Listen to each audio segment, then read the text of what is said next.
ขบวนที่บ้านน้ำพุนะคะเป็นเครือข่ายที่ใหญ่ที่สุดในจังหวัดเชียงใหม่นะคะเดี๋ยวเราจะพาไปดูบรรยากาศกันนะคะนี่นะคะก็เป็นสาวงามของบ้านบวกจันทร์นะคะมาถึงป้ายนะคะ เดี๋ยวเราไปดูขบวนของบ้านบวกจันทร์นะคะ ว่ายาวขนาดไหนนะคะนี่นะคะก็จะมีป้ายรณรงค์รักษาป่าไม้แล้วก็ต่อต้านยาเสพติดนะคะตอนนี้ขบวนยังไม่เริ่มนะคะกำลังตั้งแถวอยู่นะคะ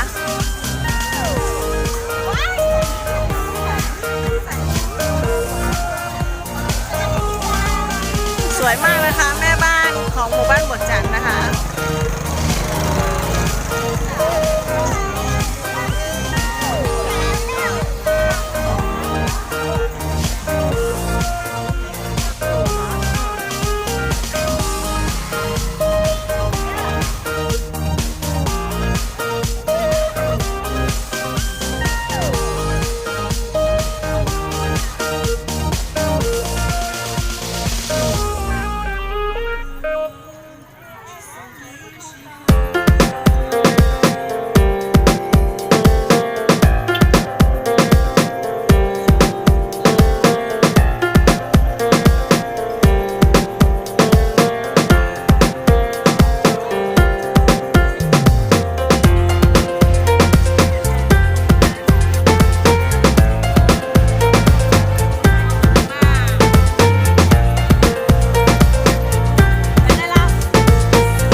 อยากจะขอความร่วมไม้ร่วมมือพ่อแม่พี่น้องว่าปีนี้เราอยู่ที่นี่เราถูกกล่าวหาว่าเป็นคนที่เขาทำลายป่าโดยคนที่ไม่เข้าใจวัฒนธรรมประเพณีที่แท้จริงของเราปีนี้พี่น้องชาติพันธุ์ม้งช่วยท่านผู้ว่าราชการจังหวัดปีนี้เราทำแนวกันไฟขึ้นมาลองดูสิครับเราไม่เผาในป่าข้าวโพดเราอาจจะเอา